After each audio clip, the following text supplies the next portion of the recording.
partnered by time's influence.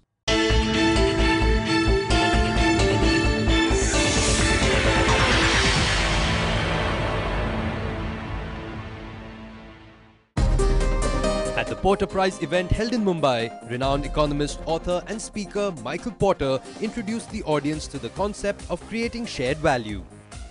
What should be the role of business in society, in social issues, in social problems?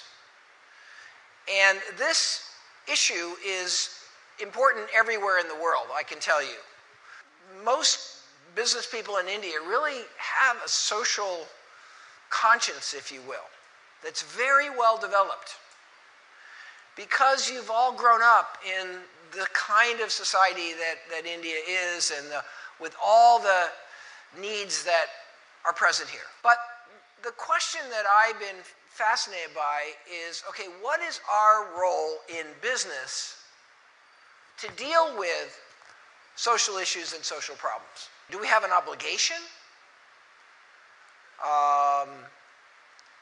Do we have a responsibility?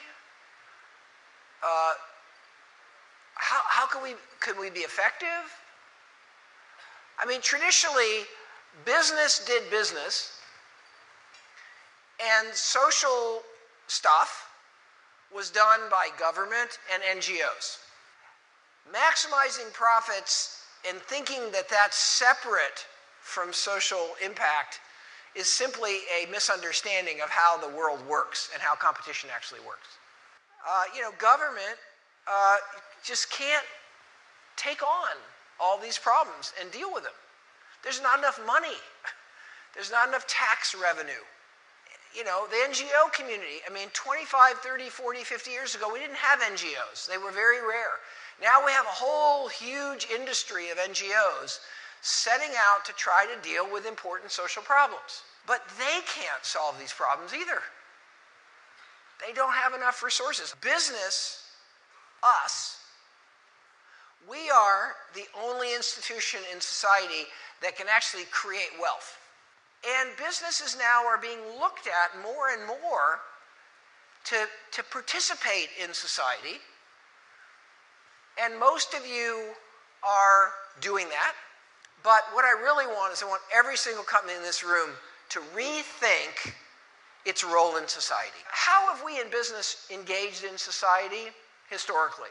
The initial effort was philanthropy. But what we have learned is a couple of things. First of all, many companies don't do philanthropy well because they're unfocused.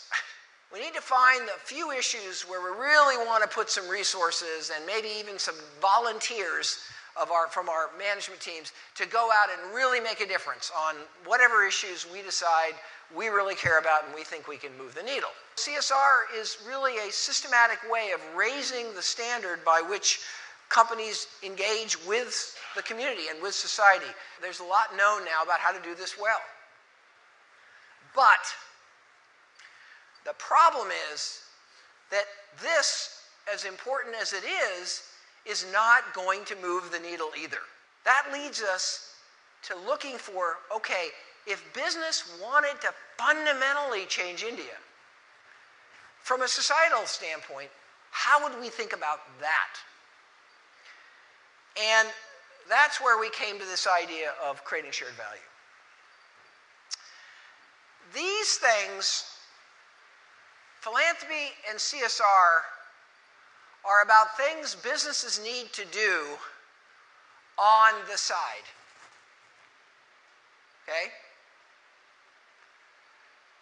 Creating shared value is what business needs to do as a business. And what we've come to understand is that actually every single business has the opportunity to actually touch and influence major societal issues. It's using a business model to affect society, not a charity model, not a PR, CSR model. Okay? That's the concept of shared value. taking on as a company a skill development program so you can hire the people you really want to hire. That's not a cost for the business. That actually improves the profitability and sustainability and retention of the business and the employee retention of the business. That's shared value. On issue after issue after issue, wherever we touch society, we're now learning that if we approach that from a shared value perspective, it's actually great for the community, but it's great for the company. You know, CSR is fundamentally about doing no harm on society. But shared value is about creating value in society. Now, I just want to take a few more minutes and say, in terms of creating shared value, there are really three big opportunities. One, your product, the customers you choose to serve. Your product can be an instrument for dealing with a societal or social problem. And you can find those customers who now are unserved or underserved and find a way to reach them and expand your market. We're seeing that over and over again. That's number one. Number two is the value chain. We're rethinking the value chain. How we do logistics, how we do packaging, how we think about emissions, how we think about dealing with our employees. We're rethinking the value chain with a shared value perspective.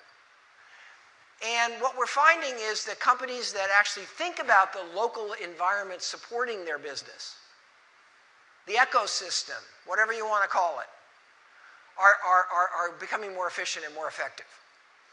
So that's not just the role of government to worry about that.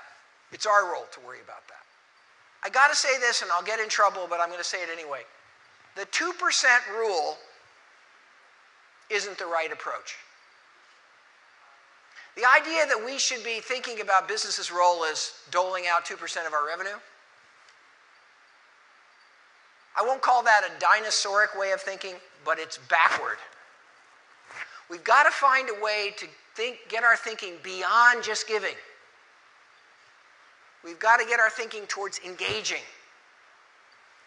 As a business, businesses acting as businesses, not as charitable givers, are arguably the most powerful force for addressing many of today's most pressing issues. Here's our opportunity. Wouldn't it be amazing if 10 years from now or 5 years from now, we look back and we saw that the turning point for this country maybe got started by Prime Minister Modi and our government leaders, but the real turning point was what you guys did, what the business community did, what you took on, how you changed your mindset, how you became really a world leader in creating shared value. That's not just a dream. That can really happen. But it's all about ideas. It's all about how you think about it. It's all about how you define your role. It's all about how you approach the social issues around you. Hopefully, this is a beginning to think about that.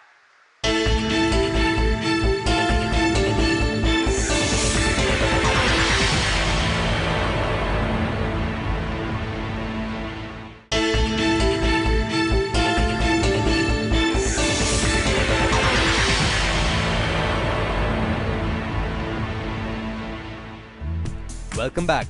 After his captivating talk, Michael Porter sat down with Wilfred Olber, managing partner at Roland Berger, for a conversation on shared value.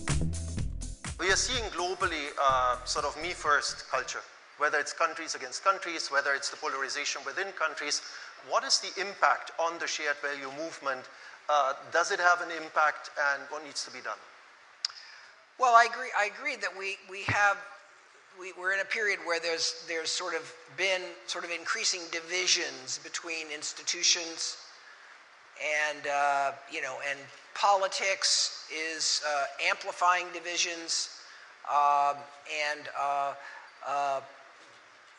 I think that is complicating societies and making progress in the world. I think we in business, we have to get away from that view.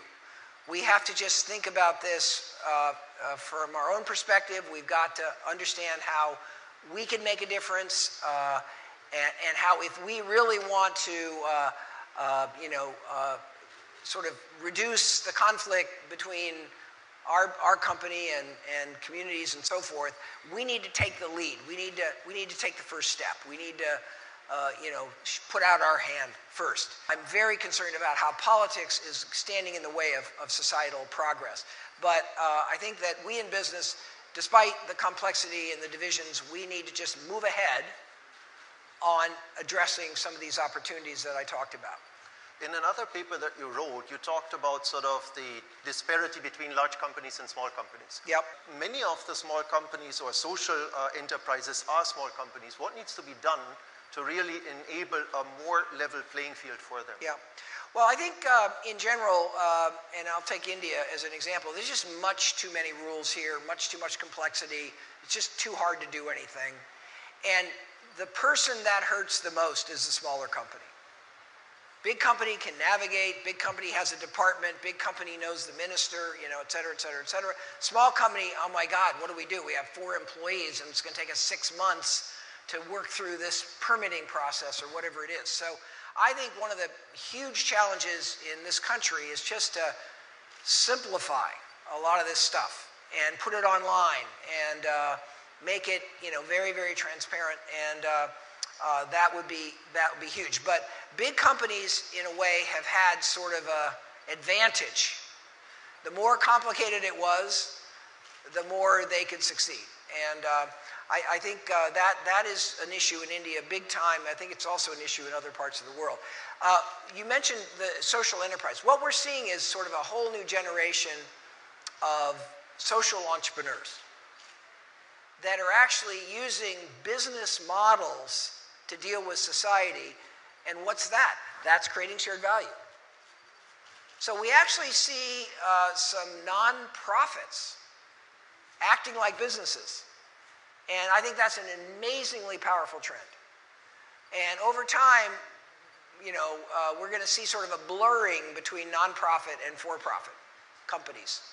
And I think that's going to be a great thing. But part of the complexity that these smaller companies have to navigate is, for example, access to funds. If we look at what's happening in the Anglo-Saxon countries, we have large banks.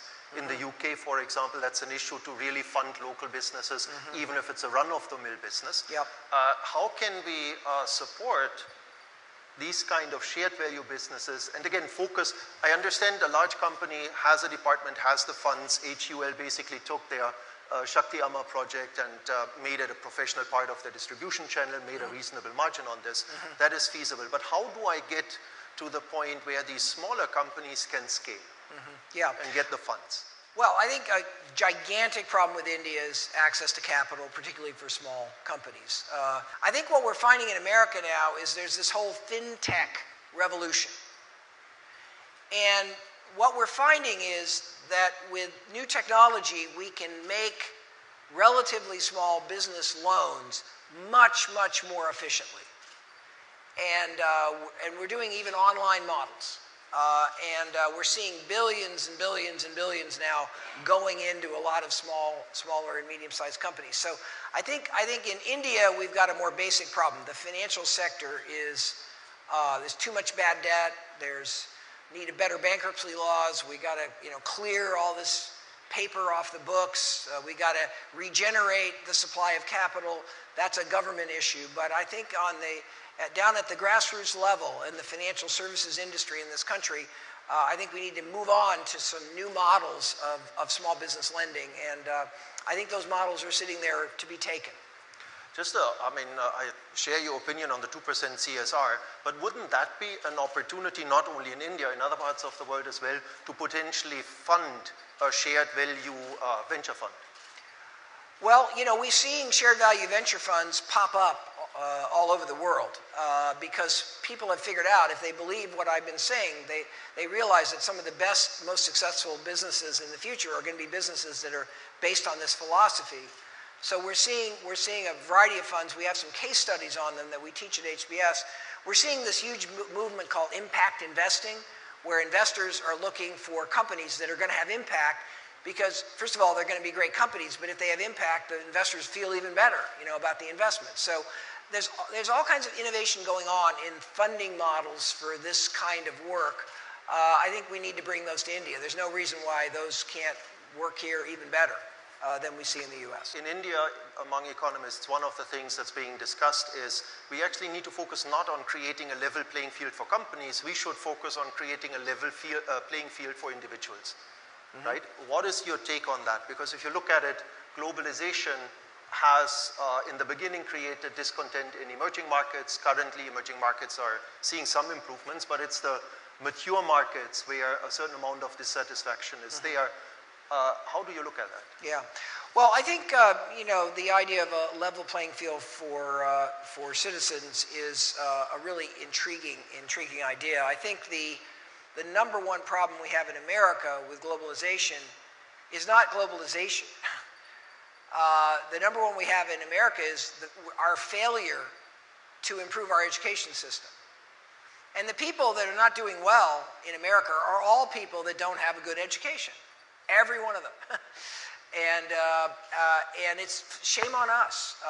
And politics in our country has stalled the improvement of our schools. There's a certain set of fundamental, you know, rights that we need to have for citizens, which are a prerequisite for participation in the modern economy. And the people that are protesting the most are the people that, for whatever reason, because of race or religion or whatever, or because of where they live, have been denied those fundamental assets necessary to actually prosper. And see, the bar has gotten higher now. You know, the skill you need to be in the workforce is higher than it used to be. And we didn't respond to that with improving our institutions so that we could continue to allow all Americans, which traditionally was the case, to really benefit from the American dream. So that's our fault. Shame on us. And I have come to believe that the core problem in America that has caused us to fail is politics.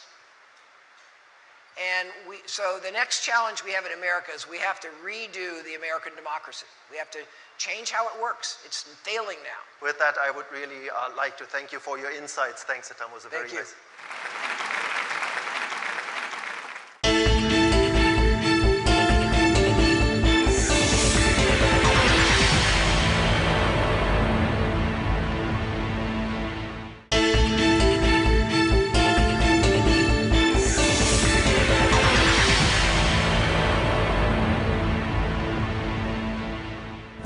Welcome back.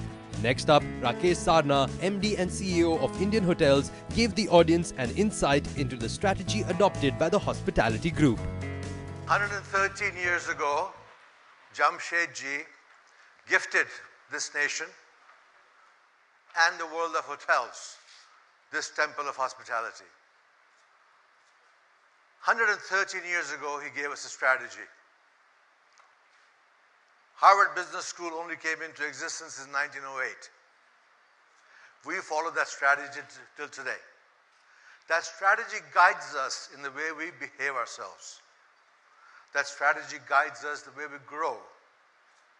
Many businesses have difficulties and turbulent times. 2.5 years ago, we were facing a balance sheet that looked rather tired. We were facing an army of human capital that felt rejected and ignored. And we were facing a development pipeline that did not have much oxygen in it. Today, it's a little bit better. It's a little bit better because the team that's sitting here today and the 25,000 people that are not here today remembered that they're privileged to be standing under the shadow of Jamshedji, and that gave us the inspiration and the energy to make big changes. And those big changes started with what he taught us 113 years ago, to care for our stakeholders. Every time we're lost, we think to ourselves, what would he have done?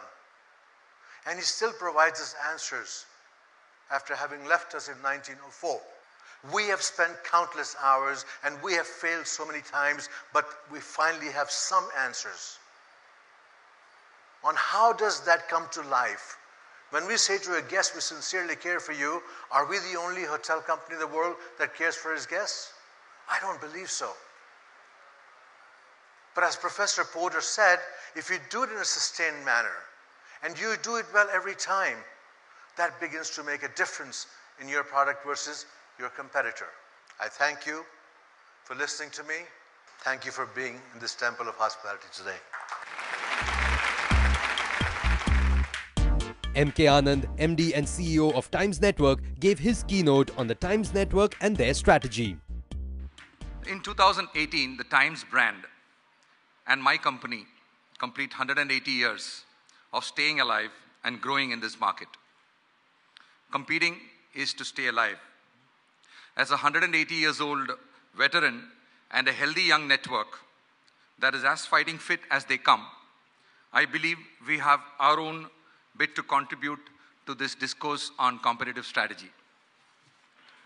To begin with, the Times brand does not focus on competition at all.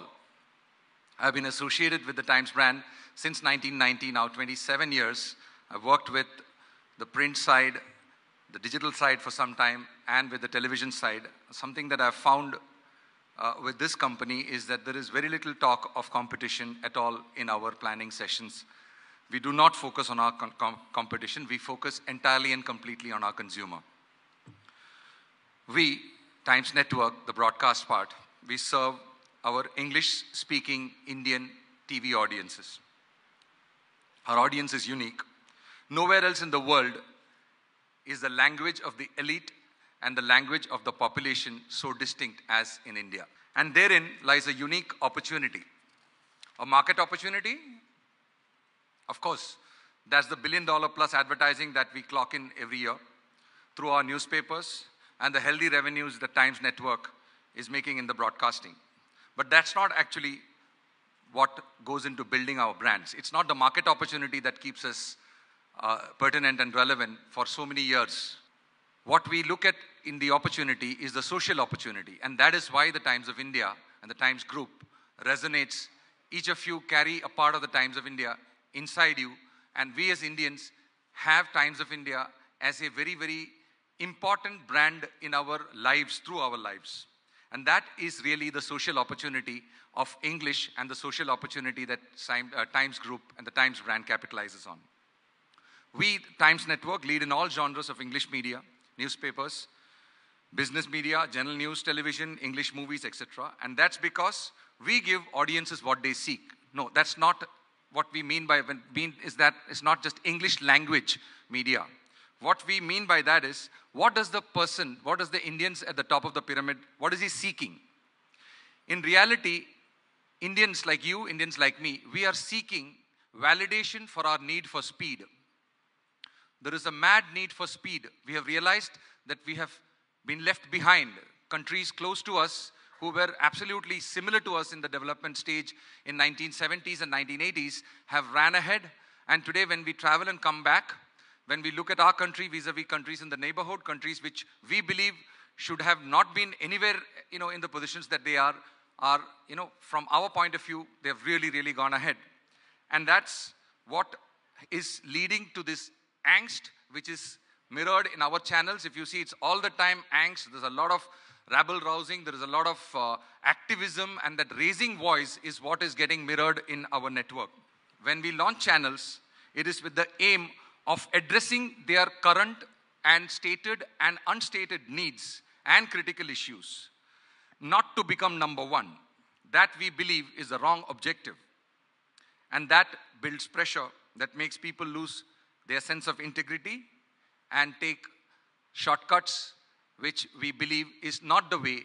For lasting popularity, to be number one on a continuous basis for centuries and decades, we think integrity and values are the most important elements that need to be part of our competitive values.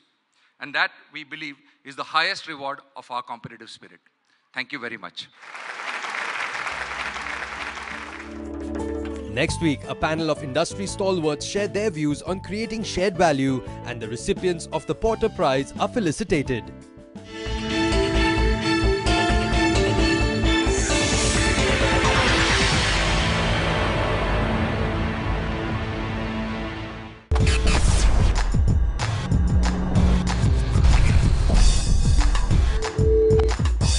Times Influence Initiative.